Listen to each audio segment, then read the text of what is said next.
Buenas noches a todos.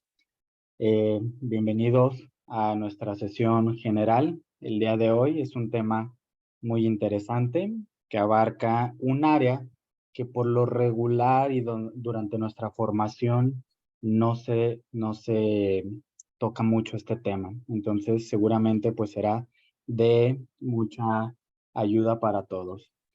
El día de hoy pues le corresponde a Midori y a Rosario la sesión general y nuestra invitada especial, la doctora Marta Estela Rodríguez. Bienvenida y muchas gracias por su Muchas tiempo. gracias. Midori, Rosario, adelante. Gracias. Muchas gracias, doctor. Bueno, primero les presento lo que es a la doctora Marta Rodríguez. Ella, un poquito de su currículum. Ella fue egresada de medicina de la Universidad de Guadalajara. Hizo su residencia en el Hospital de Especialidades de Centro Médico Nacional de Occidente en el IMSS y fue adscrita del servicio de neurooftalmología y oculoplástica de esa misma sede durante 18 años. Ella estuvo lo que fue durante 8 años en la jefatura del servicio de oftalmología y fue también profesor titular del curso de especialización de la residencia durante los 8 años que estuvo. También fue lo que es presidente de la Sociedad de Órbita, Oculoplástica y Vías Lagrimales en el 2012 y presidente del Colegio de Oftalmólogos de México en el 2016. Y actualmente está pues haciendo lo que es su práctica privada al 100%. Y la verdad, doctor, es un honor tenerla. Muchas gracias. Yo siempre, desde que era chiquita, la verdad la admiraba mucho y decía que, wow, que yo quería ser como usted desde el porte y desde toda la sabiduría que tenía. Entonces, No, muchísimas gracias. es un gustazo tenerla con nosotros en esta sesión. Un gusto. Y bueno, ya dándoles un poquito de la introducción, pues nosotros vamos a hablar sobre la órbita y los anexos oculares, o sea, de diferentes tumores. Pues ya sabiendo un poquito, vamos a tomar algo de anatomía. Y como ya sabemos, pues la órbita está compuesta de diferentes tejidos, ya sean como óseos, vascular, neural, muscular, fibroso y adiposo y glandular. Hay diferentes tumores y también pues inflamaciones que pueden invadir lo que es la órbita y nos pueden dar pues patologías ya sea primarias o secundarias y las podemos dividir diferente pues las regiones que están afectadas, ya sean periorbitales, paranasales, de párpados o de algún compartimento intracraneal. Vamos a ver un poquito de anatomía con mi compañera Rosario. Y después vamos a ver lo que es el diagnóstico, el tratamiento y pues diferentes técnicas quirúrgicas, ya sean nuevas o también con la experiencia de la doctora, pues que nos explique diferentes técnicas. Listo, Rosario. Gracias, Mido.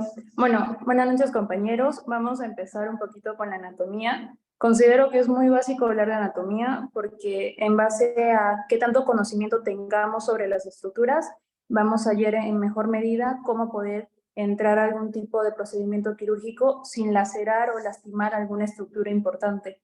Vamos a partir de lo más básico, vamos a hablar un poquito de las dimensiones. Como ya sabemos, el volumen de la órbita es de 30 ml, un ancho de 45 milímetros por 35 de altura y con una profundidad de la órbita de 40 a 45 mm. La órbita ósea rodea el globo y ayuda a protegerlo de las lesiones, como ya todos sabemos. Vamos a ver que los huesos que están formados en la órbita, en el dibujito que pusimos aquí con los colores para que se pudiera entender un poquito más, sabemos que es el hueso frontal, el maxilar, el cigomático, etmoides, esfenoides en su ala, tanto mayor como menor, lagrimal y palatino. ¿Le puedes dar la siguiente, Mido, por fin? Ahora vamos a hablar un poquito de los márgenes orbitarios. Sabemos, como lo vemos en el dibujito aquí presente, que en el margen superior vamos a tener el hueso frontal, que está interrumpido por la escotadura supraorbitaria. En el margen medial vamos a tener por la parte de arriba el hueso frontal, en la parte de abajo la cresta lagrimal, tanto posterior del hueso lagrimal y la cresta lagrimal anterior del hueso maxilar. En los márgenes inferiores vamos a encontrar un hueso maxilar y el cigomático, y en el margen lateral el hueso cigomático y el hueso frontal. Hablando un poquito de todas las partes, tanto techo como medio, como piso, como lateral, vamos a ver que las estructuras por las que lo conforman son la placa orbitaria del hueso frontal, del ala menor del hueso esfenoides. En la parte medial Hay que saber y hay que tener mucha consideración que la parte medial es el camino más directo al nervio óptico. Esto es importante porque al momento de entrar a algún tipo de cirugía, si desconocemos esto, probablemente una cirugía podría presentar algún tipo de complicación.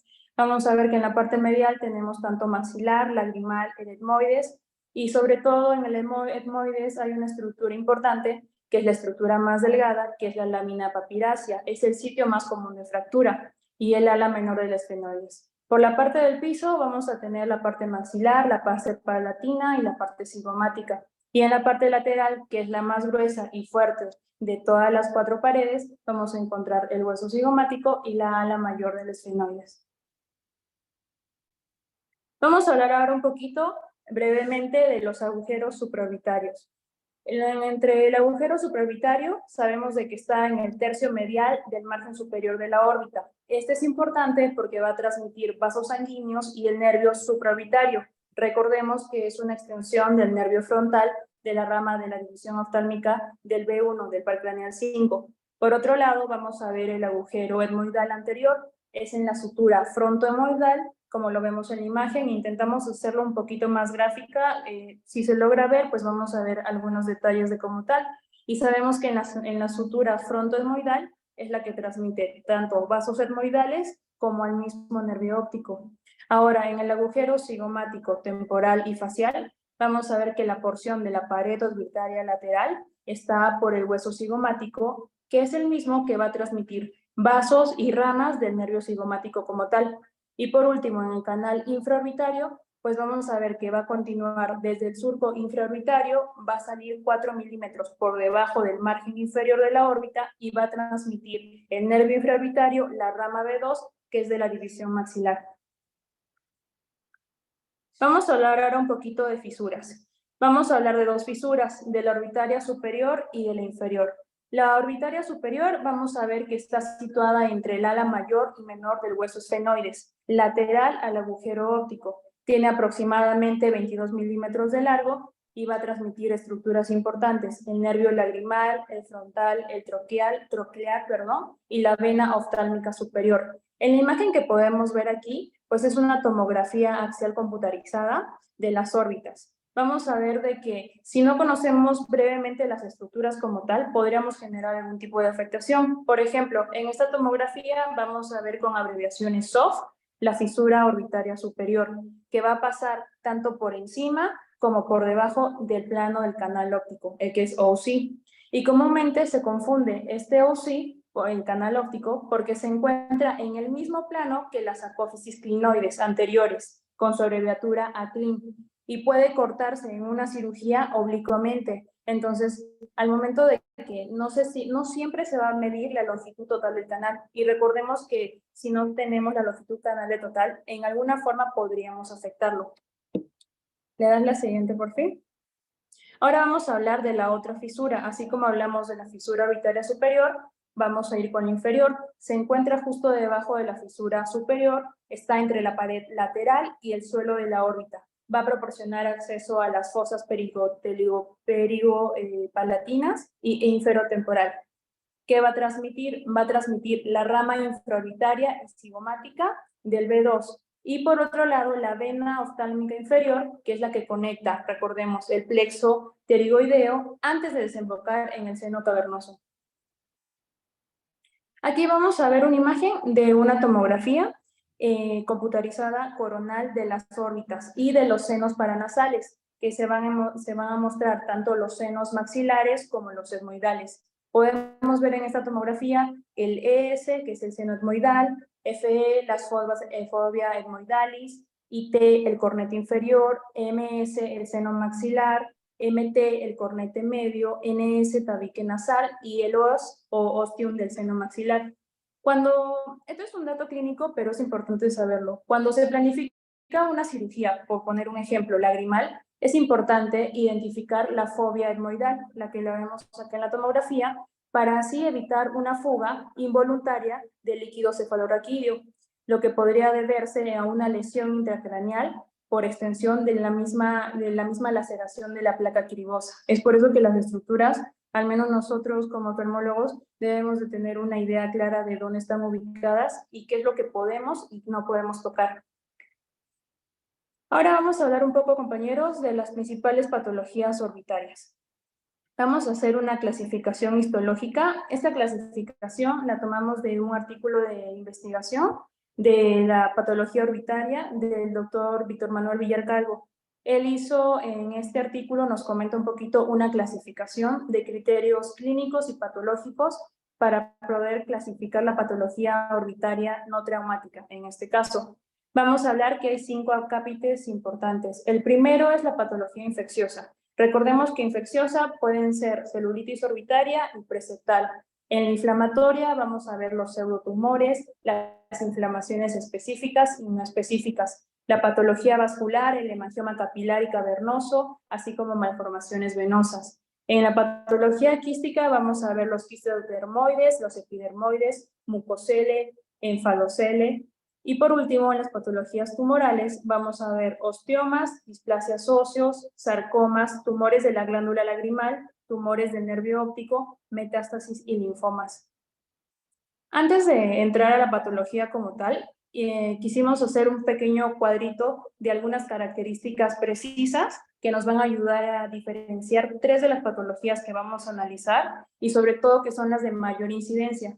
La primera va a ser el rhabdomiosarcoma, la segunda el neuroblastoma y por último el linfoma. Recordemos como breve que el rhabdomiosarcoma, pues la edad promedio de aparición es entre los 7 y 8 años. Se va a desarrollar en el sector nasal superior de la órbita, va a desplazar el ojo hacia abajo y hacia afuera.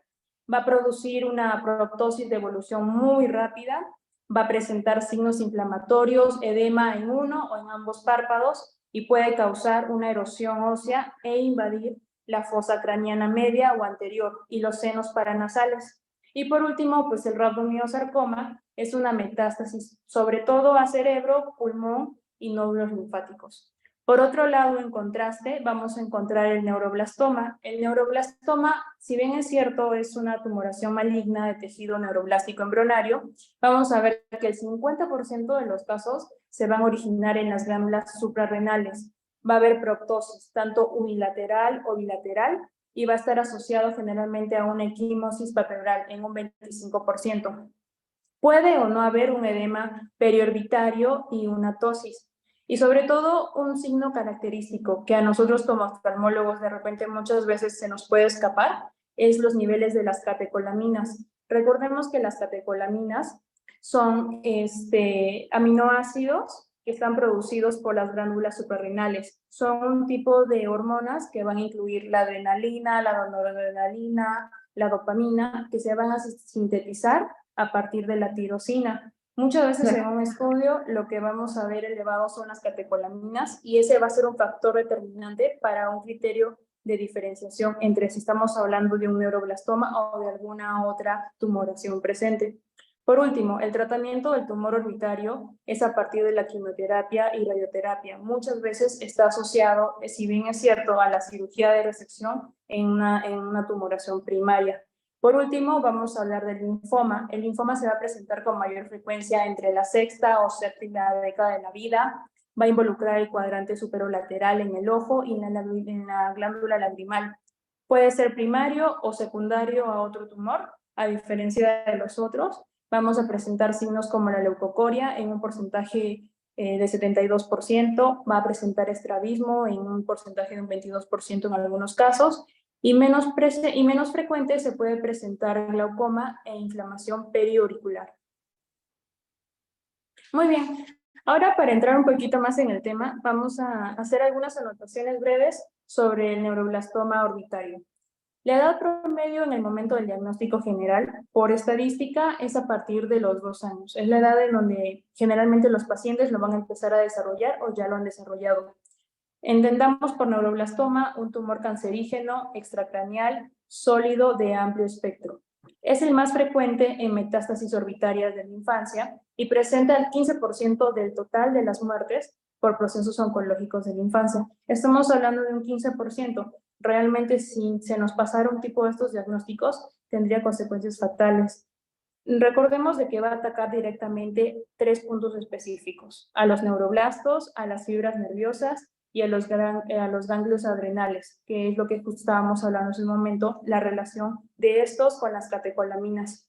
Y por último, pues la metástasis que nos va a dar un neuroblastoma va a ser tanto vía hematológica como linfática. Es por eso que la afectación es a 3 niveles diferentes. ¿Das la siguiente, por fin? Muy bien. Vamos a hablar de la ubicación primaria. La ubicación primaria, pues como lo habíamos comentado, es un cáncer que se manifiesta en las glándulas suprarrenales, es decir, a nivel de médula suprarrenal. Vamos a ver que va a haber una asociación oftalmológica con el hecho de que hay una asociación paraneoplásica ocular clásica. En este caso, el oxoclono. El oxoclono o síndrome de Son o Fluder es una oscilación sacádica o sacodomanía. ¿Qué quiere decir esto? Es cuando los ojos se mueven de forma rápida en varias direcciones. A esto se le agrega unas contracciones musculares repentinas, es decir, unas sacudidas mioclónicas, y aparte va a haber una falta de coordinación, es decir, una ataxia. ¿Qué quiere decir? Que va a haber un trastorno de movimiento de pequeña a gran amplitud, y este movimiento va a persistir incluso cuando tenemos los párpados cerrados, incluso al dormir los pacientes lo van a presentar. Es importante hacer una diferencia importante entre cómo podemos diferenciar nistagmus de un trastorno sacádico o oxoclonus. Recordemos de que ambos son movimientos oculares repetitivos, ambos son movimientos involuntarios, pero ¿qué pasa? En el nistagmus se va a iniciar un movimiento lento, es decir, va a haber una fase lenta. Recordemos que el nistagmus generalmente en su prevalencia es un bamboleo, una oscilación rítmica involuntaria, a diferencia del trastorno sacádico, que va a iniciar en un movimiento rápido, es decir, hay una marcha inestable, hay contracciones musculares súbitas y son breves. Es decir, es una forma de introducción sacádica caracterizada por movimientos oculares multidireccionales, movimientos rápidos, movimientos involuntarios. Generalmente esto está más que todo encaminado o asociado a un problema neurológico. ¿Qué quiere decir? De que hay neuronas oculomotoras del núcleo caudal del cerebro, que son las que están participadas en este momento, y se van a desinhibir por completo por una disfunción celular de alguna de las células de Purkinje, que son las que transmiten estas señales. Es por eso que es más que todo una afectación neurológica. ¿Le puedes dar en el siguiente, por fin? Aquí vamos a ver, por ejemplo, un tumor primario en la cadena simpática, aquí donde lo señala la flecha blanca. Es decir, es una característica típica, es una masa dura en el cuello y no causa dolor. Vamos a hablar un poquito ahora de la presentación clásica. Como podemos ver en las imágenes, van a haber 2 signos característicos que nos van a ayudar en el diagnóstico y en la diferenciación. Va a haber primero proptosis y lo segundo es una equimosis palpebral unilateral, puede ser bilateral o los ya conocidos ojos de mapache. Como vemos en estas imágenes, pues los ojos de mapache, la equimosis es muy marcada, dependiendo de cada paciente y en qué estadio se encuentre. Por último, el diagnóstico para un neuroblastoma va a estar encaminado a 4 puntos importantes que pueden estar combinados en este: la inflamación orbitaria, la leucemia porque lamentablemente este tipo de patologías llega acompañada de una metástasis en médula ósea, celulitis orbitaria y el rhabdomiosarcoma. Ahora vamos a hablar un poquito del rhabdomiosarcoma. El rhabdomiosarcoma, bueno, es un cáncer que se forma en el tejido blando, es un tejido muscular que afecta también el músculo esquelético, son células mesenquematosas inmaduras. Es un tumor maligno de tejidos blandos, el más frecuente. De los 4 sarcomas primarios orbitarios más comunes en niños, el más común es el rhabdo. Hay otros que siguen en cuanto a importancia, por ejemplo, osteosarcoma, el condrosarcoma, que es un cáncer de cartílago de los huesos, generalmente en la pelvis es donde empieza, y por último el fibrosarcoma, que es un cáncer de tejido fibroso. Las células de origen, como se los comentaba, son las células mesenquimales indiferenciadas. Y la presentación clásica va a ser, como podemos notarlo en la imagen, una proptosis unilateral, rápida, asociada con un edema palpebral y aparte de coloración. Ahora vamos a hablar un poquito de cómo evaluar al paciente de rhabdo y qué es lo que necesitamos descartar. Lo primero, la metástasis local. Es decir, hay que hacer una palpación de ganglios para buscar una linfadenopatía, tanto cervical como periauricular. Y el tratamiento como tal lo vamos a explicar más adelante, pero brevemente solo vamos a quedarnos con la idea clara de que si estamos hablando de un tumor pequeño, bien localizado, delimitado, de bordes estables, podrían ser candidato para una excisión. En cambio, si estamos hablando de un tumor grande, pues generalmente ahí viene una combinación, tanto de radioterapia como quimioterapia sistémica, que es uno de los pilares de tratamiento primario como tal. En cuanto a la biopsia, pues debe ser por excisión si el tumor es susceptible de. ¿Qué quiere decir? Que no es demasiado grande, que está bien encapsulado y que no hay un riesgo como tal. Y sí puede ser incisional, siempre y cuando el tumor deba venir acompañado simultáneamente con tratamiento para poder reducirse. Y por último vamos a hablar un poco del linfoma. Es de vital importancia hacer un diagnóstico temprano para darle tratamiento oportuno al paciente, sobre todo para prevenir complicaciones. Recordemos de que la población afectada generalmente son menores, entonces es de ahí en donde radica la importancia. Son tumores malignos, son los más frecuentes en la órbita. Afecta órbita, afecta párpados, afecta conjuntiva, conjuntos lagrimales. Entonces son procesos neoplásicos de las células linfoides que se van a originar en los tejidos linfáticos. Según la OMS, los linfomas se van a dividir en dos categorías importantes: linfoma de tipo Hodgkin y no Hodgkin. Recordemos que el no Hodgkin pues, es una afectación a las células B. En México, los más comunes son no Hodgkin. Es un 90% de los casos de los pacientes que nos pudieran llegar, que son los que van a llegar porque es de las patologías que más se repiten. ¿Le puedes dar la siguiente, por favor? El linfoma de la órbita puede ser primario o secundario del linfoma sistémico. Esto quiere decir que el linfoma no Hodgkin es el linfoma sistémico que con más frecuencia va a afectar a la órbita y ese que es el linfoma orbitario primario que eventualmente se va a desarrollar. Como podemos ver en esta imagen, la presentación típica es una proptosis no dolorosa. Pero entendamos que como estos tumores tienden a moldearse alrededor de las estructuras orbitarias, puede producirse, como podemos ver en esta imagen, una ptosis mecánica que se puede presentar al haberse afectado los párpados. Y aparte puede venir una afectación del saco lagrimal que va a venir acompañada de síntomas como la epífora, va a haber un edema en el ángulo cantal medial. Por último, si existe un involucramiento de tejidos blandos de la órbita por las masas, es decir, por el tumor, puede incluso incluir a los músculos extraoculares y al mismo nervio óptico, lo que podría desencadenar que algunos pacientes pudieran presentar diplopia o incluso dolor al ser una patología no dolorosa, pero al haber una afectación por el tipo de masa podría presentarse. Es por eso de que, a pesar de que hay muchos signos que son característicos, podemos estar abiertos a que el mismo paciente tenga el diagnóstico y tenga otros signos que no son básicos en la patología, pero que pueden llegar a darse. En la siguiente imagen vamos a ver una TAC con contraste. Probablemente es una masa intracraneal de unos 3 por 2.5 centímetros de diámetro. Va a haber una irregularidad localizada en la órbita. Va a ocasionarse un desplazamiento del globo ocular, de los rectos laterales y mediales, sin datos de infiltración. Va a haber una zona hiperdensa en la región de la cámara anterior, sugerente de alguna opacidad que probablemente en el cristalino. Va a haber unas zonas hiperdensas en los ojos derechos, diámetros irregulares, bien definidos, sugerentes de microcalcificaciones o algún tipo de patología que afecte como tal. Ahora Midori va a seguir con la explicación. Bueno, como ya vimos pues uno de los tres principales, los que son tumoraciones, pero ya hablando un poquito de los relevantes en México, según las estadísticas, la doctora Won hizo lo que es, bueno, esta fue su tesis, y ella pues estuvo analizando todos los casos que llegaron al Hospital de la Ceguera en 10 años, en la cual ella encontró que las más afectadas, casi un 54%, era el sexo femenino. y el que mayor tenía como de importancia pues eran los quistes dermoides. En segundo lugar estaban los schwannomas y también la enfermedad tiroidea.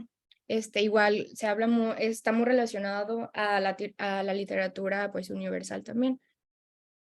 Es muy importante pues también encontrar y saber lo que son los factores demográficos, que estos van a estar relacionados en la edad, en el sexo, en el tiempo de la evolución y en la localización. Y también si estas lesiones son lesiones secundarias por algún cáncer primario, que generalmente hacen metástasis lo que es en la órbita.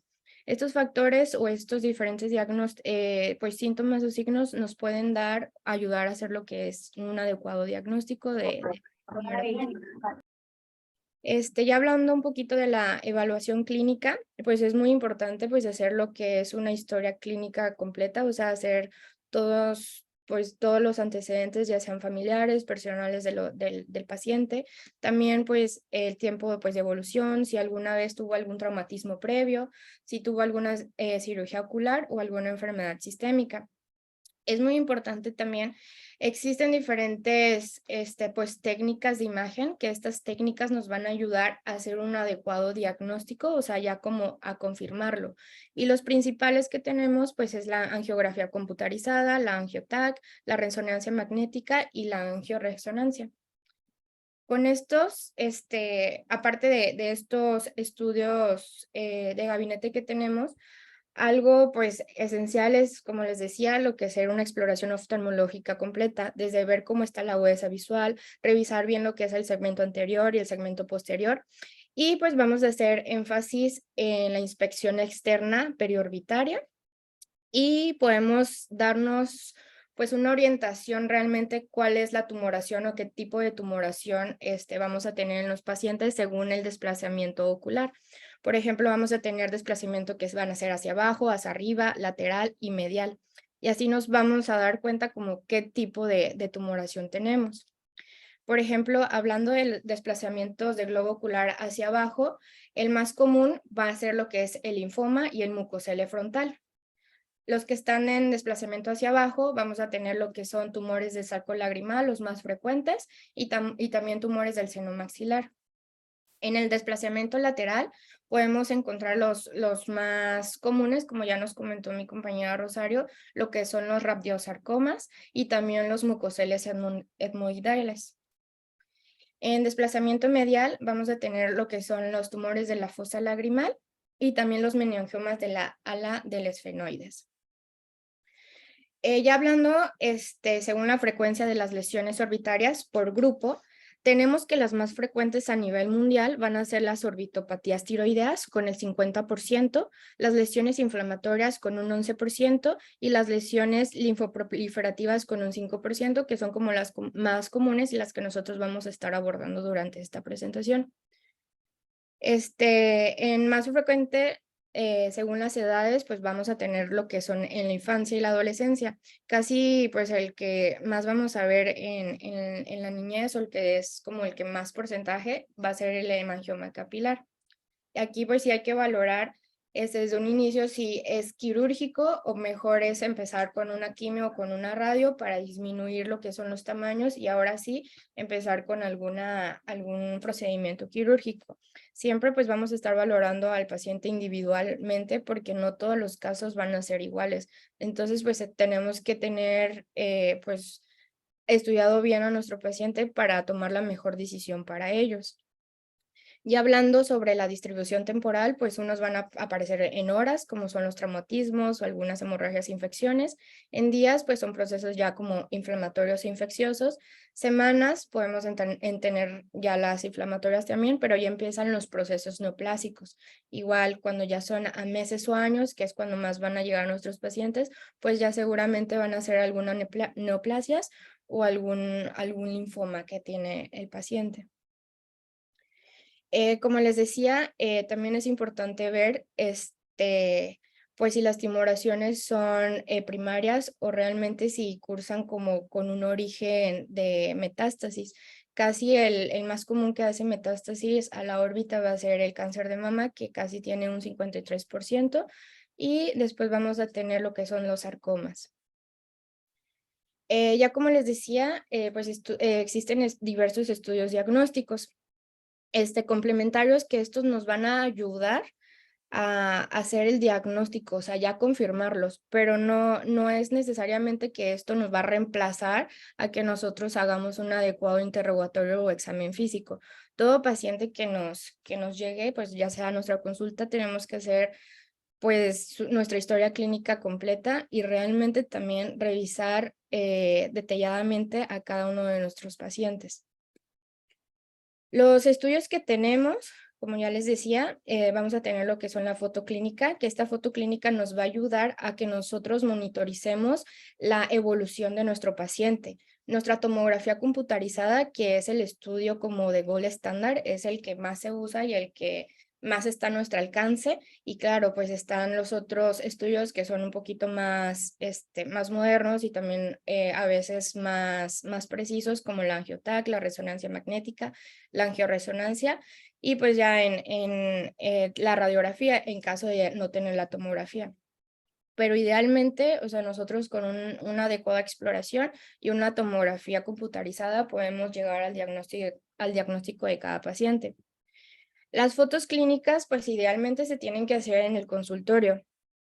Como les decía, estas van a ser para tener un adecuado seguimiento de nuestros pacientes. A estas fotografías, pues es importante nosotros ponerle los datos de identificación, que las fotografías estén a 45 centímetros de cara completa y en posición primaria. También podemos poner en las 9 posiciones de la mirada y también pues hacer como un acercamiento a las lesiones donde nosotros pensamos que está alguna tumoración o que veamos alguna alteración de la órbita. También es importante pues hacerlo de perfil completo, de perfil en 3/4 y pues hacia abajo para ver si realmente hay una que esté desplazado nuestro globo ocular hacia afuera. Como les decía, la tomografía computarizada pues es el estudio de elección inicial. Esto nosotros vamos a tener diferentes cortes, ya sea coronal, axial, sagital y parasagital y oblicuo. Y vamos a tener diferentes ventanas, como la ventana de tejidos blandos y la ventana ósea. Como aquí tenemos la de tejidos blandos y aquí nuestra ventana ósea. Ya hablando un poquito de las neoplasias orbitarias, aquí podemos observar, en la primera imagen tenemos una lesión lo que es hipodensa, que está en esta parte. Es la imagen llave, podemos ver también lo que es hipodenso, que tiene un contenido homogéneo. Esta imagen habla lo que es de una lesión quística, porque pues está bien definido, los bordes, no nos está haciendo un desplazamiento y pues podemos ver que está hipodenso. En la segunda imagen vamos a encontrar lo que es un tumor fibroso solitario. Está en la parte media, pues medial casi de nuestra órbita. En esta no está contrastada, pero en la segunda imagen ya tenemos un medio de contraste donde nos puede delimitar exactamente dónde está la lesión. Y en la tercera foto tenemos lo que es un linfoma orbitario, en la cual también en esta parte está en fase no contrastada, y en la imagen B, ya tenemos lo que es un medio de contraste, en la cual podemos observar lo que son las lesiones del linfoma. Algo muy importante y algo que nos sirve detalladamente es pues hacer las medidas de qué tanto está desplazado o ver realmente en la localización donde está nuestra lesión. Por ejemplo, los trazos que nosotros tenemos que hacer en nuestra TAC es en la línea roja, que va a ser la línea de intercigomática. Vamos a marcarla. La línea amarilla, vamos a hablar sobre la línea intercigomática al borde anterior del globo ocular. Y en la verdecita estamos viendo la línea que es intercigomática y al borde posterior. Ahí nosotros también podemos observar qué tanto está desplazado nuestro globo ocular o en dónde está exactamente la lesión, en qué parte de nuestra órbita, que más adelante vamos a ver las porciones quirúrgicas y anatómicas en donde se puede localizar cada tumor. También tenemos lo que es la resonancia magnética. La que más se usa es la de la secuencia T1. Y aquí en este estudio normalmente vamos a identificar lo que son los neurofibromas, si son lipoproliferativos, los tumores de glándula y si existe alguna metástasis.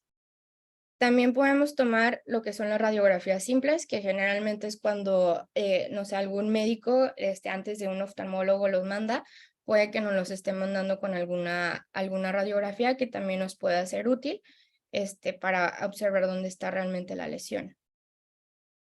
Y pues el abordaje ideal, como debemos tener a nuestros pacientes, es primero ver si hay un adecuado acceso a la órbita y que no dañemos. Si nosotros vemos que la tumoración está muy grande o que está ya invadiendo parte de la órbita o del nervio óptico, es mejor dar una terapia como radioterapia o quimioterapia para disminuir lo que es el tamaño. Y ahora sí, si en un tiempo disminuye y ya no está afectando tanto alguna estructura, ahora sí realizar lo que es un proceso quirúrgico.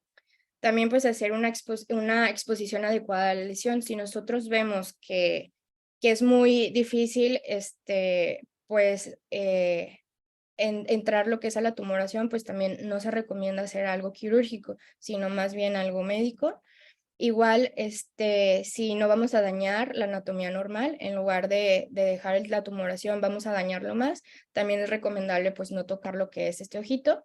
Y pues claramente la mayoría de los pacientes que tienen alguna tumoración orbital, pues casi todos buscan, o la principal motivo de consulta es pues cosmético, o sea que ya no lo tengan tan preciso y también pues que tenga alguna mejoría estética en ellos, porque pues si no la va a tener o va a quedar peor, pues realmente a muchos pacientes pues no les interesa pues tener lo que es el tratamiento adecuado.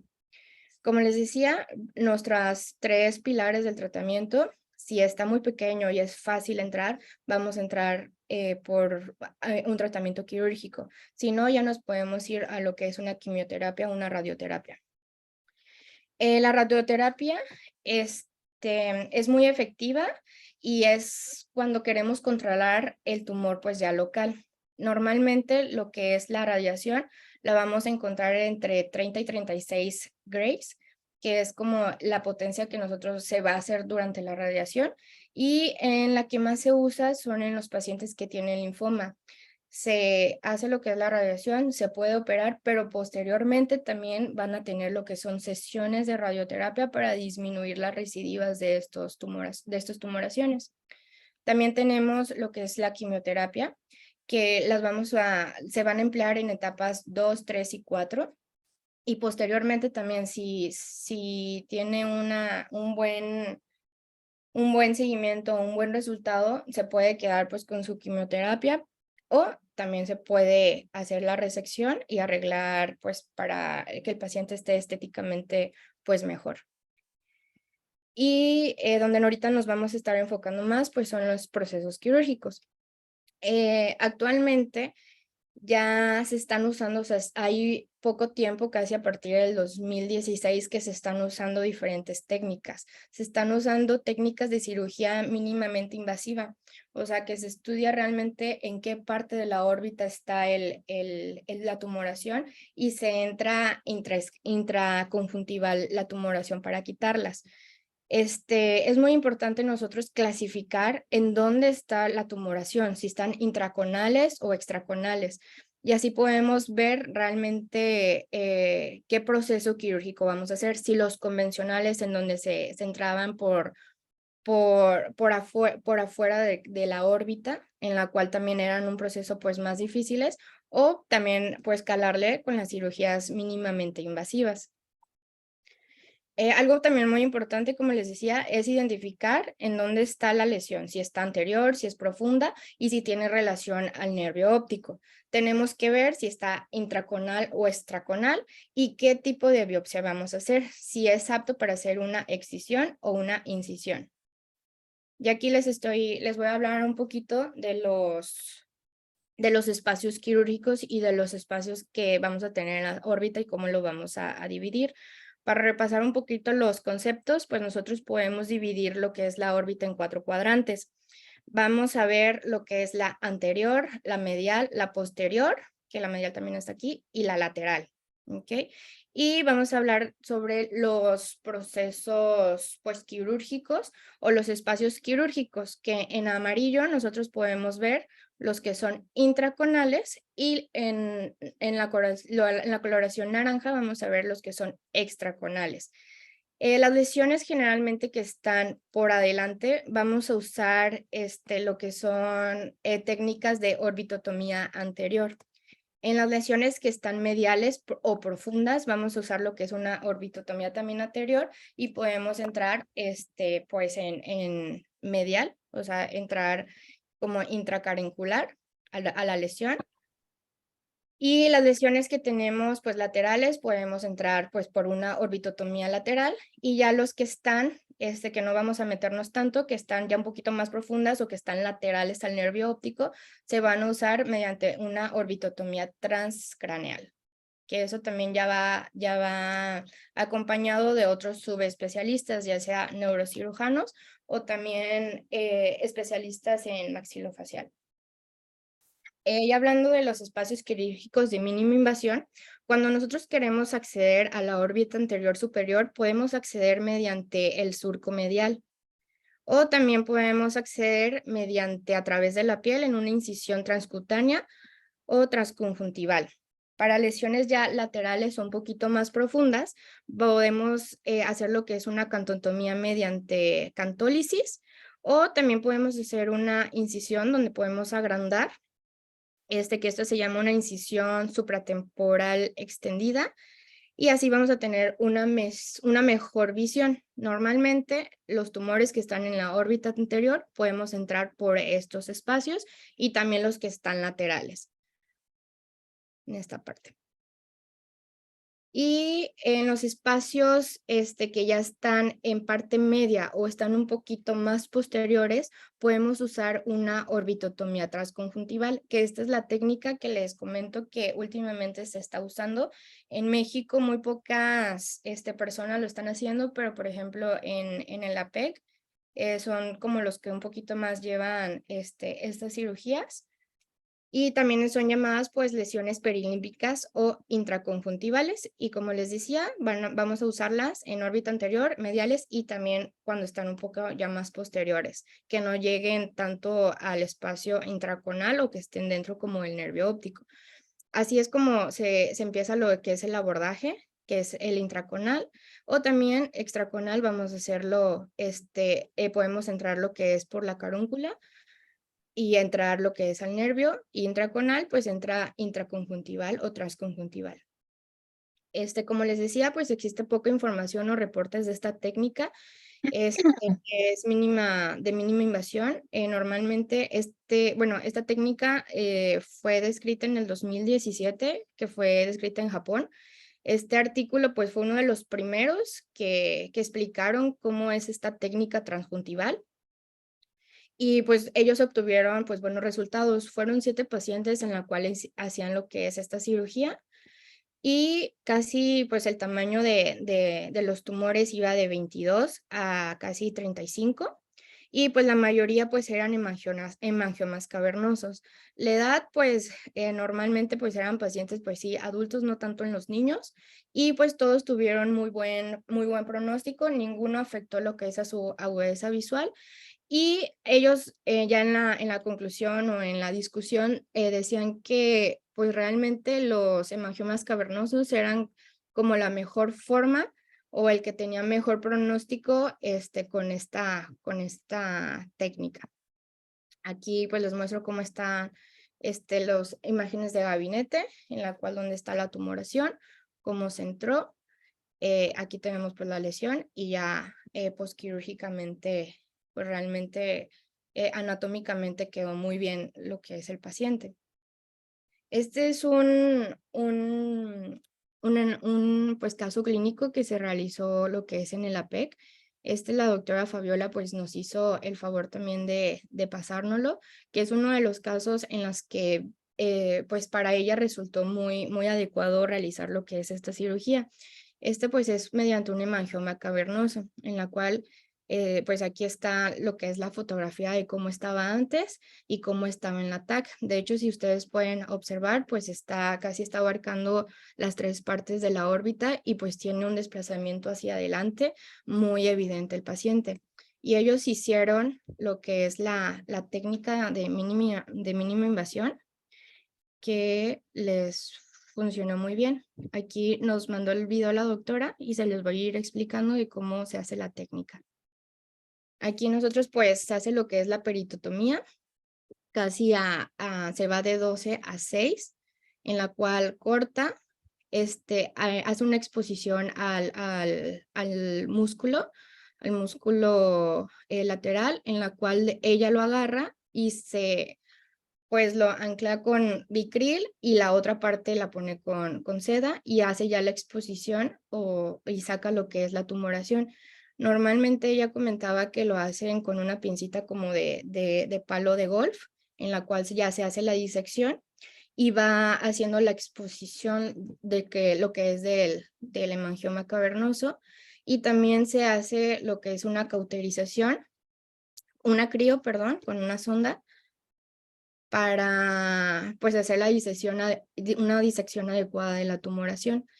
También ya en la parte posterior hacen lo que son los cortes para sacar la tumoración, y pues ya de nuevo se pone lo que es el músculo y se cierra lo que es la conjuntiva. Pero aquí también algo muy importante que la doctora comentaba era que cuando los pacientes tienen mucho tiempo esta tumoración, pues igual los tejidos de la conjuntiva pues se hacen laxos. Entonces, en ese preciso momento, o sea, después de sacar la tumoración, es pues ideal lo que es reparar también pues lo que es el párpado para que tenga pues un mejor resultado. Pero pues esto es como las técnicas nuevas, pero no necesariamente es como que las técnicas nuevas van a ser la mejor para cada paciente. Como les comentaba, cada paciente hay que estudiarlo, pues individualizado, ¿saben? Puede que existen nuevas técnicas donde vamos a tener una mínima invasión, pero no necesariamente pues en todos los pacientes va a ser mejor. Y también esto depende pues según la experiencia de diferentes médicos. Entonces, vamos a poner otros casos clínicos que nos va a decir la doctora según su experiencia, y también me gustaría saber si la doctora ha usado o ha intentado hacer estas técnicas o cuál es su manera de abordar pues los diferentes tumoraciones.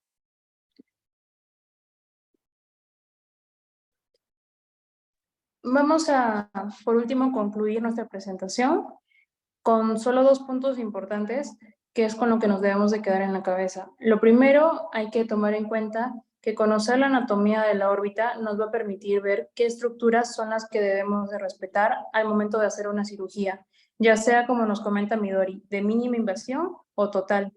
Y segundo, no debemos de perder de vista como oftalmólogos que cada paciente debe ser evaluado de forma detallada para lograr un enfoque especializado para el caso en concreto, puesto que la cirugía que se le va a proponer va a estar encaminada a 2 aspectos importantes. Primero, que el tipo de cirugía al que se le va a someter es especial para este paciente, y segundo, y más importante, la estética postquirúrgica, buscando así la mejor y la más óptima opción para cada paciente en concreto. Muy bien, compañeros, entonces ahora vamos a pasar a la doctora que nos pueda compartir un poco más de su experiencia. Hola.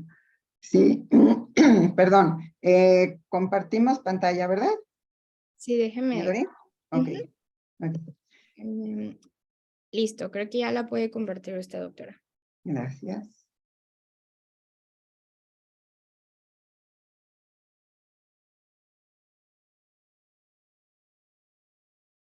Perdón. Un segundo, por favor.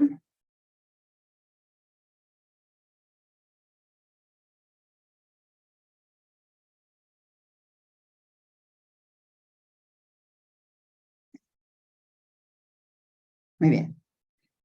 Bueno, un gusto estar con ustedes.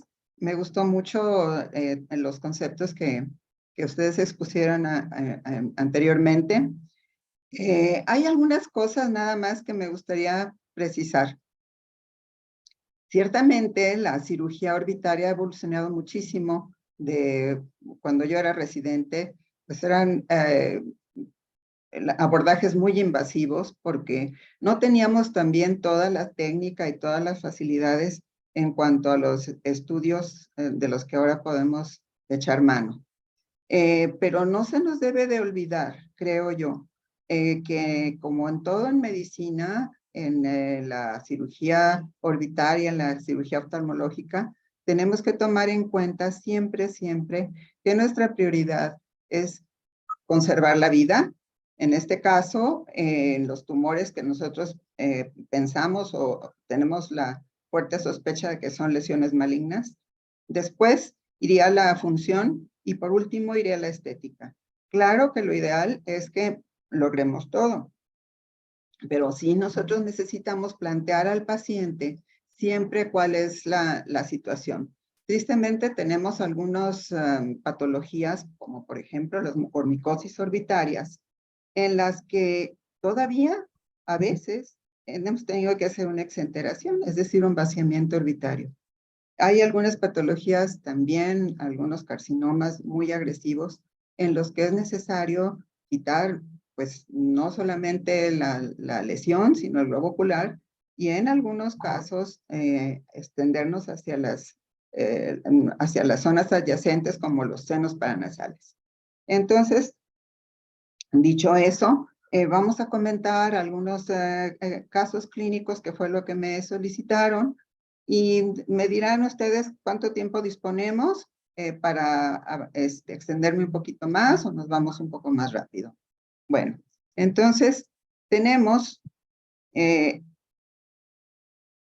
que la manera ciertamente de aprender mejor es cuando nosotros ya nos encontramos con el paciente.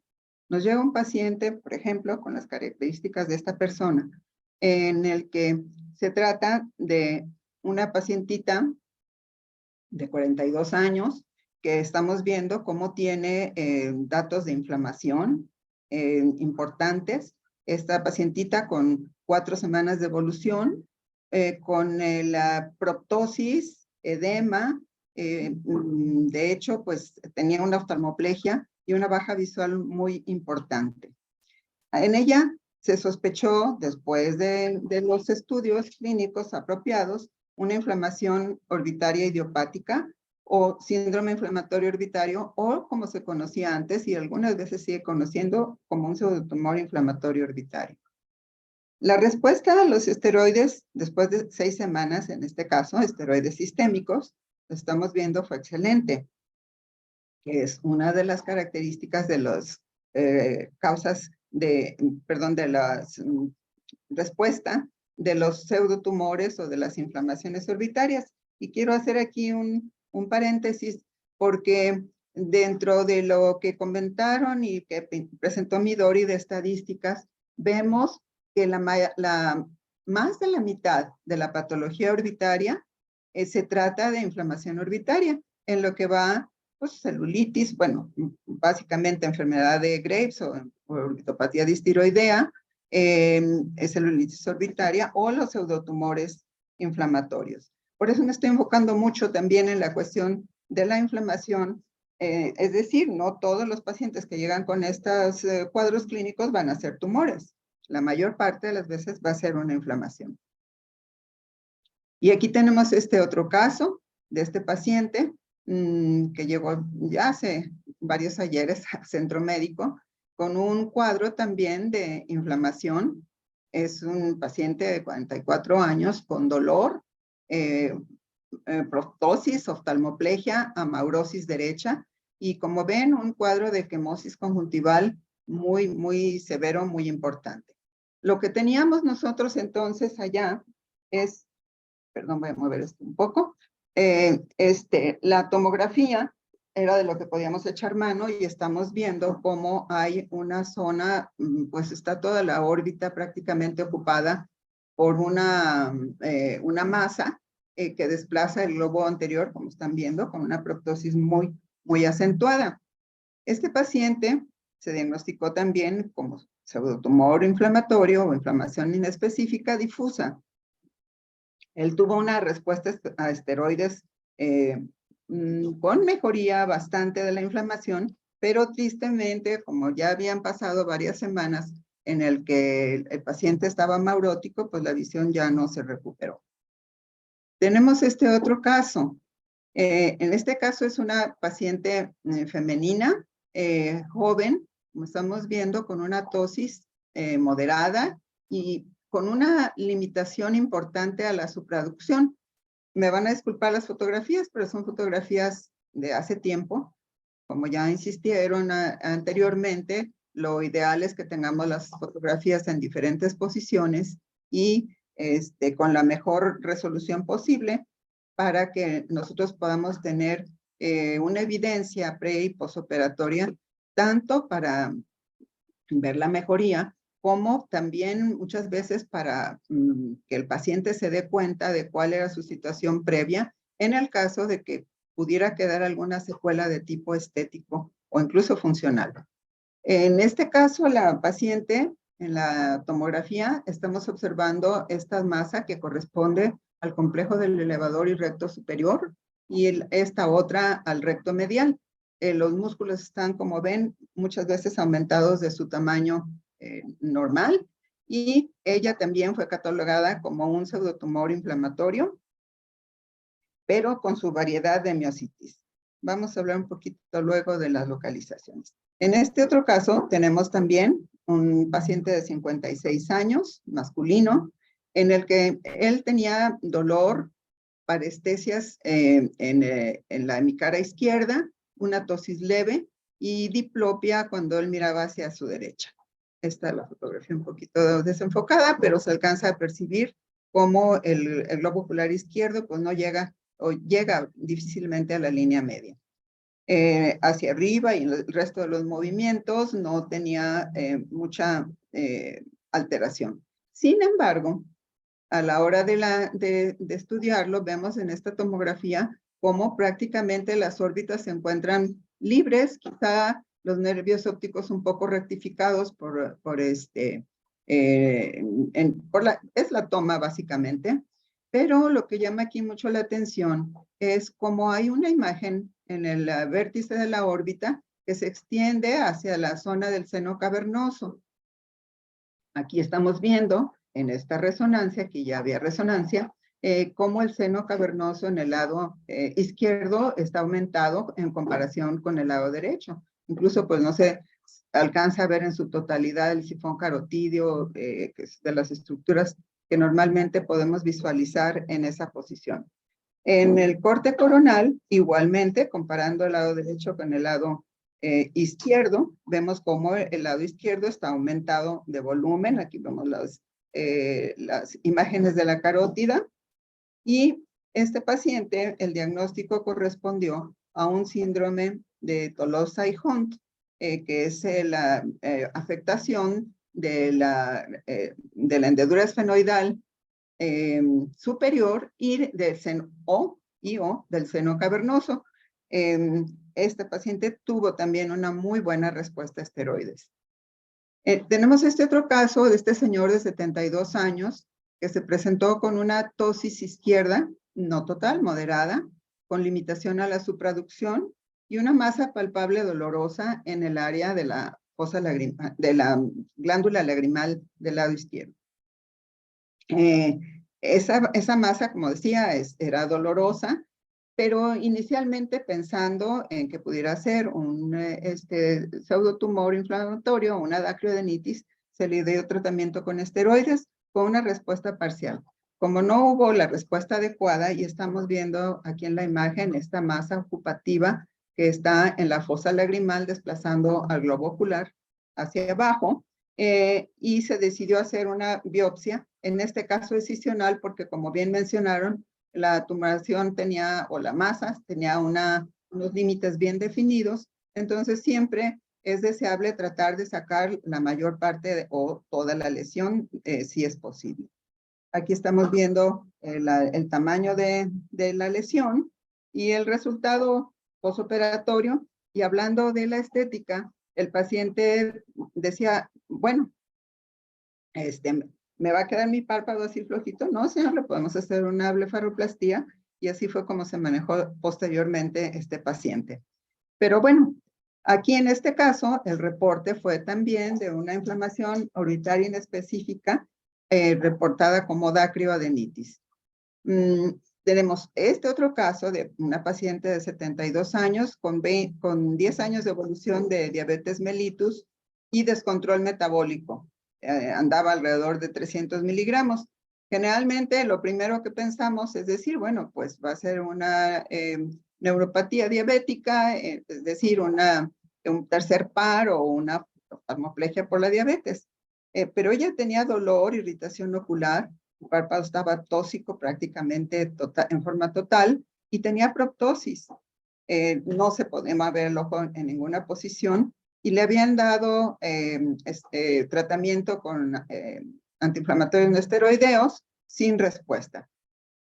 En la imagen podemos ver cómo estaban los músculos engrosados con este velamiento parcial que corresponde a la inflamación de la grasa orbitaria y el engrosamiento se extendía hacia atrás hasta la hendedura esfenoidal.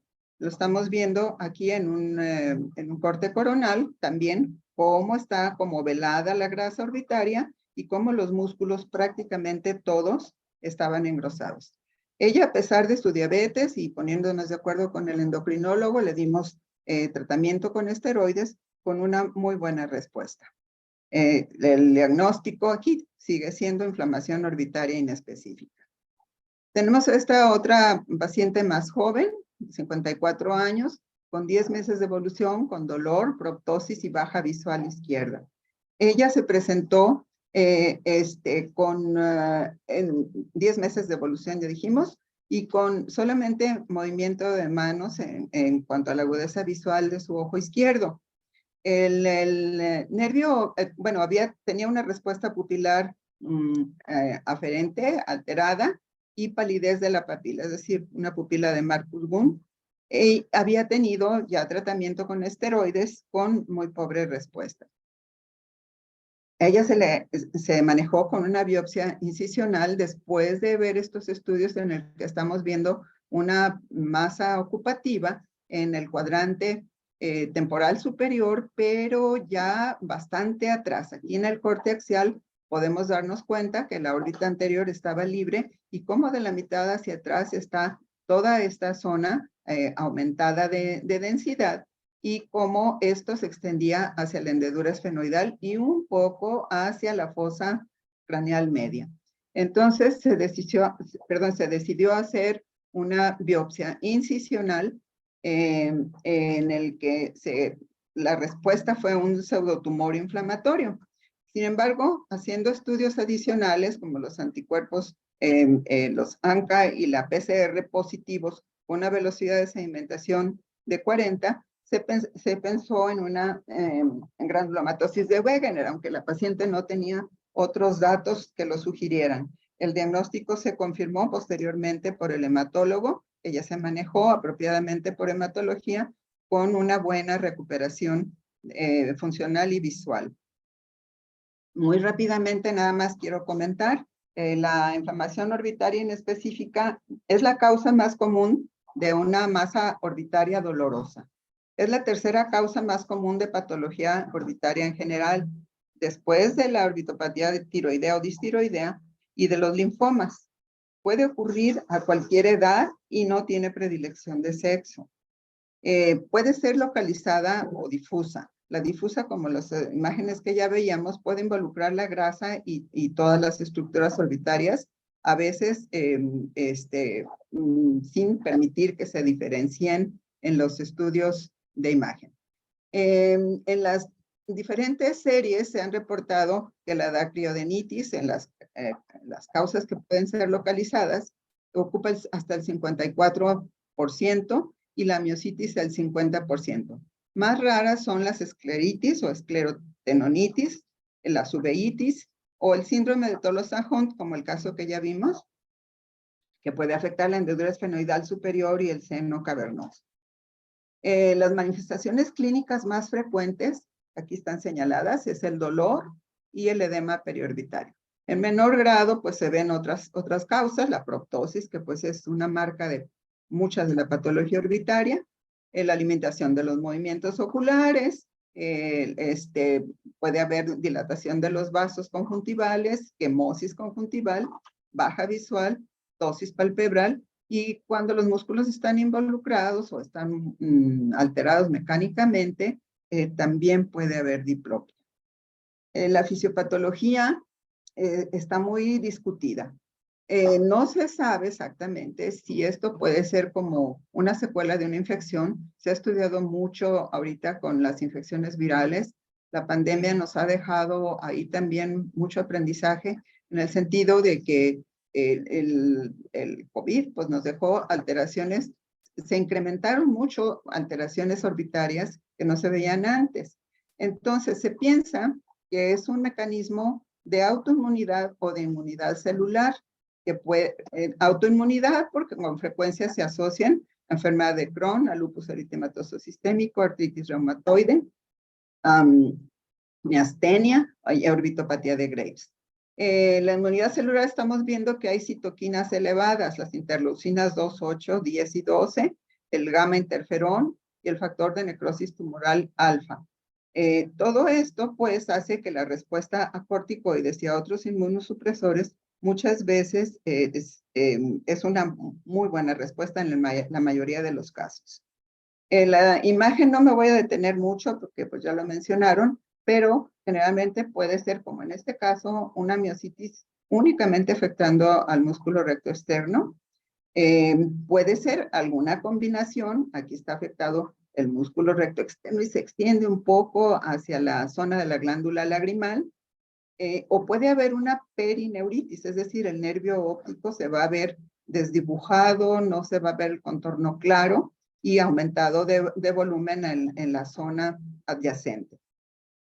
Aquí vemos la característica de las miositis, que son músculos inflamados desde su inserción en el tendón hasta atrás, contra la orbitopatía de Graves, que pudiera parecerse más a este músculo recto medial.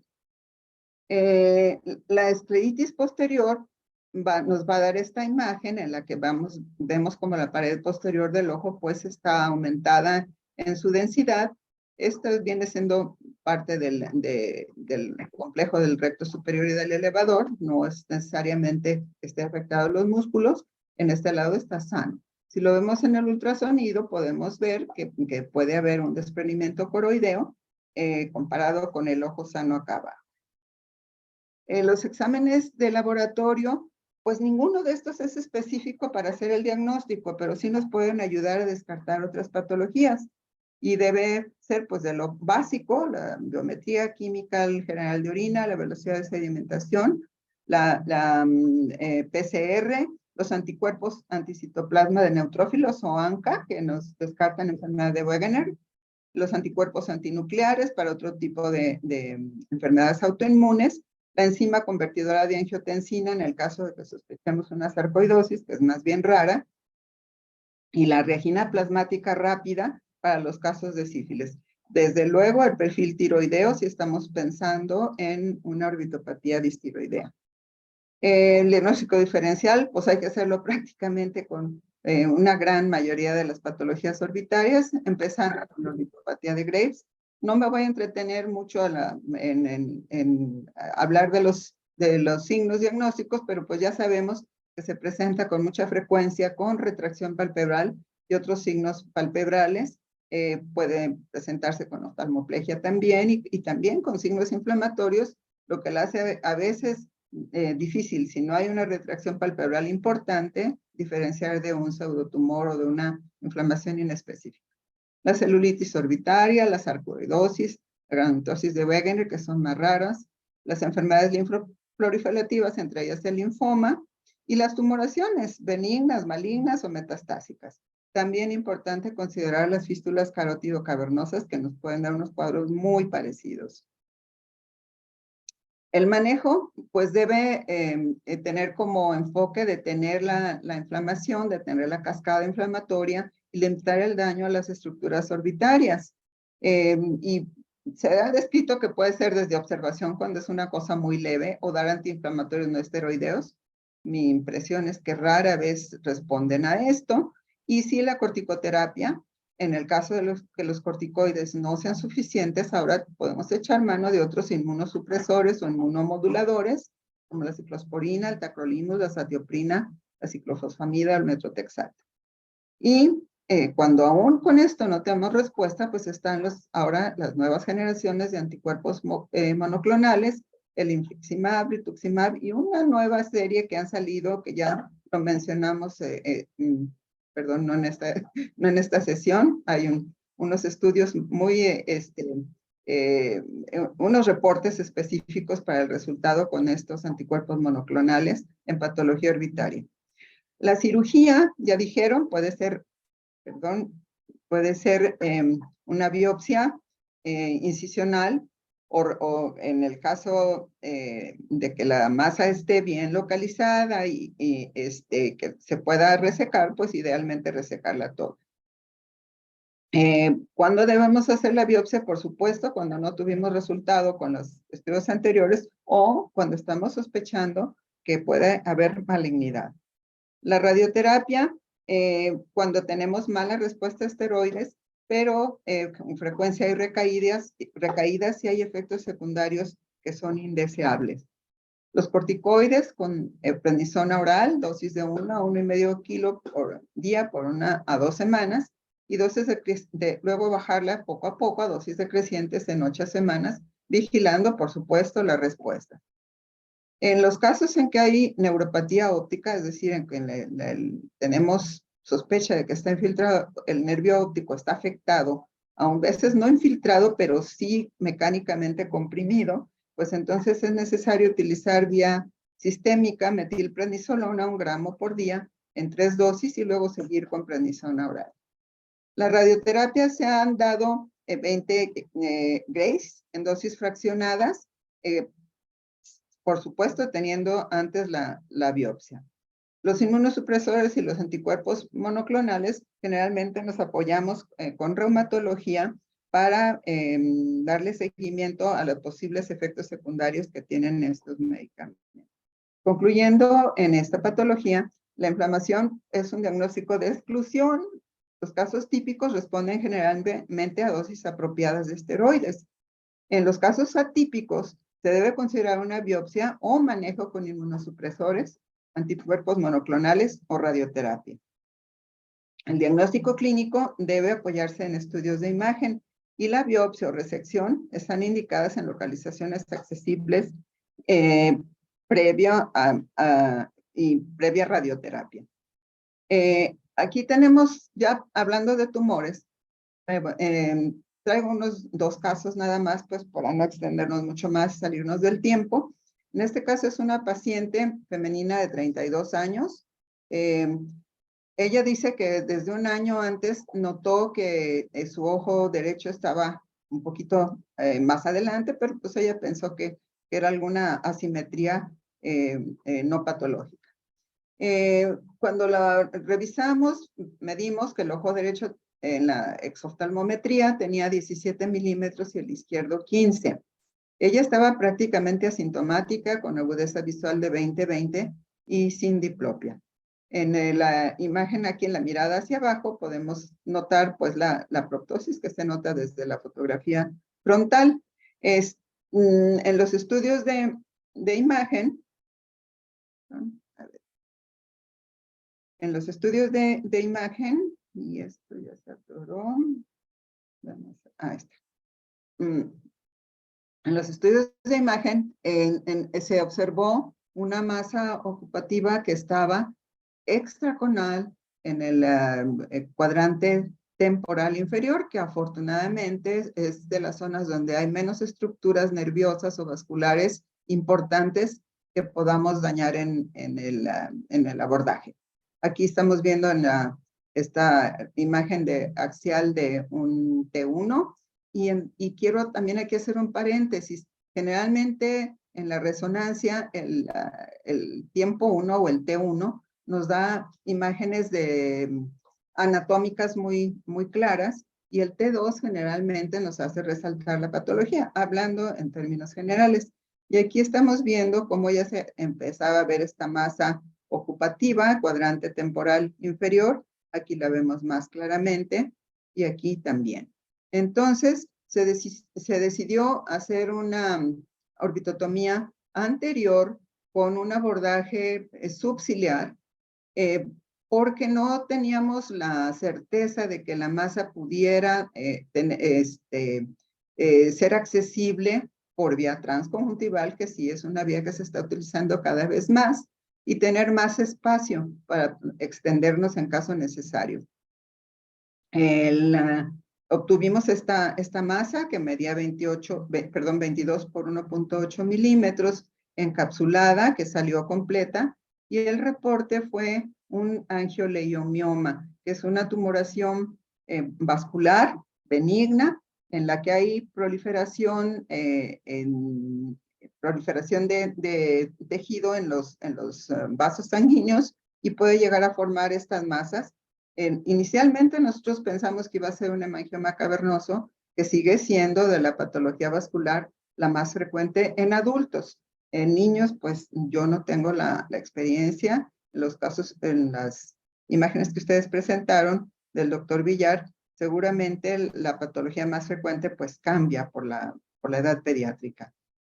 Tenemos entonces este otro caso, y otra vez, bueno, hablando de los resultados estéticos, por supuesto que cuando se trata, sobre todo de una paciente joven, o masculino o femenino, pues la inquietud de los pacientes es cómo voy a quedar después de la cirugía. Es muy válido eso. Y aquí tenemos a la paciente una semana después de la cirugía, cuando llegó a retirarle puntos, y vemos cómo la incisión queda bastante disimulada en la región subciliar, de las pestañas pues, y claro, esta es la que ella me mandó después de 3 meses de posoperatorio, pues ya maquillada y todo, en el que estamos viendo ligeramente un enoftalmos pequeño, comparado con el ojo contralateral, pero pues la paciente está muy, muy satisfecha. Y tenemos este otro caso de una paciente de 82 años, femenina, que ella notó 6 meses antes igual, que su ojo izquierdo estaba creciendo. No tenía ninguna otra sintomatología, me refiero, no había diplopia, tenía una agudeza visual ligeramente disminuida porque su cristalina pues ya no estaba muy transparente, pero fuera de eso no tenía ninguna otra sintomatología. En la resonancia magnética, en este T2, como estamos viendo axial, vemos esta masa redondeada adyacente al músculo recto interno, recto medial, pero que estaba pues un poquito atrás del ecuador del globo ocular. En el corte coronal, vemos aquí también la masa bien localizada. Pues ella le inquietaba mucho esa masa, aunque le explicamos que posiblemente tenía mucho tiempo de evolución y las características, pues sin erosión, con bordes bien delimitados, posiblemente encapsulada, podía ser algo benigno. Ella de todas maneras, pues se inquietó mucho y quiso operarse. Con una incisión parecida a la que usamos para las DCRs, para las dacrocisto-rinostomías, pudimos extraer la masa que medía también como 23 por ahí, por 20 milímetros, y que resultó ser un schwannoma, que es decir, pues son tumores de las vainas de nervios periféricos de la órbita. Es una tumoración benigna, totalmente resecada, y el resultado a 3 meses de posoperatorio, pues es bastante aceptable. Aquí todavía se alcanza a ver un poquito la cicatriz, pero como pueden ver, pues la paciente está asimétrica, los movimientos están bien, su agudeza visual no cambió, no mejoró, pero tampoco empeoró, y la paciente está satisfecha. Bueno, en cuanto a los abordajes transconjuntivales, para lo que los hemos utilizado nosotros más bien transcaruncular, es para las descompresiones de la pared medial de la órbita en este sitio, o para la reparación de fracturas cuando son exclusivamente del piso de la órbita. Y es un abordaje pues muy noble, porque entra uno prácticamente por el fondo de saco directo al reborde orbitario y de ahí puede extenderse.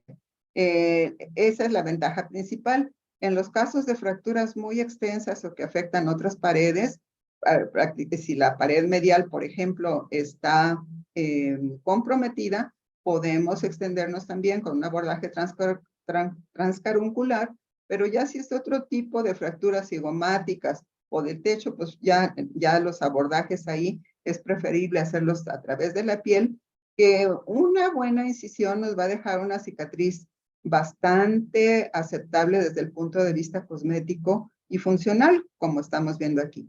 Pero como bien lo mencionaron, perdón, como bien mencionaron, la técnica quirúrgica tiene que ser con la que el cirujano se sienta mejor, más cómodo. No vamos a dejar de mencionar que es importantísimo conocer la anatomía, no solamente la anatomía ósea, sino vasos, nervios, etcétera, para tener los mejores resultados desde el punto funcional y desde el punto cosmético. Pues creo que es todo. Hay mucho material, pero pues el tiempo no nos da para seguirlo comentando. Yo les agradezco muchísimo su invitación. La patología de la órbita pues es algo dentro de lo que me he dedicado en todos estos años, que me sigue gustando mucho, me llama mucho la atención, y es una cirugía que si uno tiene los principios o toma en cuenta los principios que ya mencionamos, pues los resultados van a ser bastante satisfactorios. Pues quiero darles las gracias y felicitar a mis compañeras ponentes por su exposición. No sé si hay alguna pregunta o ya no hay tiempo, Midori. No sé si alguno de mis compañeros tiene alguna pregunta o algún comentario. ¿No? Parece que no. Hola, buenas noches. ¿Sí? Muchas felicidades por la ponencia y gracias, doctora, por darnos su experiencia. Quisiera hacer dos preguntas. Si Sí, tiene uso, sobre todo en las patologías inflamatorias idiopáticas que mencionó, del uso de tocilizumab, o no tiene cabida en la patología y solo en orbitopatía distiroidea. Ajá. Y dos, si referente al abordaje que comentaba Midori acerca de la cantólisis, se realiza en el mismo tiempo quirúrgico la tira tarsal con cantopexia o se deja para una segunda instancia. No, generalmente, ya no veo la imagen, pero bueno, a ver, perdón. Generalmente se vuelve a fijar el canto, por supuesto, porque si no, pues no tiene caso pues meter al paciente a una segunda cirugía. La cantolisis nos permite tener una exposición mucho más amplia cuando hacemos abordaje transconjuntival inferior, por ejemplo, para las fracturas. Podemos extendernos y entonces tener un espacio pues mucho mayor para trabajar. En cuanto al tocilizumab, no tengo experiencia. Hay algunos reportes en cuanto a pseudotumor inflamatorio. Yo no tengo experiencia. Sí se ha estado utilizando en orbitopatía distiroidea con buen resultado, pero aquí tenemos todavía la limitante de que nuestros pacientes, por el costo, generalmente, a no ser que tengan un buen seguro, no es tan accesible, vamos. Pero indudablemente que es un campo en el que en un futuro todos estos medicamentos nuevos, pues nos van a venir a ayudar y quizá a evitar incluso también algunas cirugías. En cuanto a me faltó comentar en cuanto al pseudotumor inflamatorio, pues hay dos corrientes. Una que dice a todo paciente hay que biopsiarlo. Yo pienso que no. Si tenemos la sospecha y nuestro diagnóstico de trabajo clínico y por imagen de que esto puede ser un pseudotumor, le podemos dar el beneficio de una prueba terapéutica inicialmente con esteroides y posteriormente, si no hay buena respuesta, bueno, entonces sí tendremos que decidir si hay una biopsia o utilizar los otros medicamentos o los otros tipos de tratamiento que ya mencionamos. No sé si alguien más tiene algún comentario que hacer. Muchas gracias, doctora, y felicidades a las doctoras por su ponencia. Súper padre. Sí, muy buena. Muchas gracias. Gracias. Bueno, pues entonces si no hay más comentarios, pues de nuevo agradecerles la invitación y felicitarles. Muchísimas gracias, doctora, también por ayudar. Gracias, doctora. Gracias por su tiempo a las 2, a las 3. Felicidades, muy completa su ponencia. Sin duda, mucha información muy valiosa. Muchas gracias. Bueno, pues un gusto. Entonces Gracias. damos por terminada la sesión, Midori, ¿verdad? Sí, sí, doctora. Muchísimas gracias. Bueno, hasta luego y buenas noches. Bye, buenas noches. Hasta luego, doctora. Buenas noches. Felicidades. Gracias.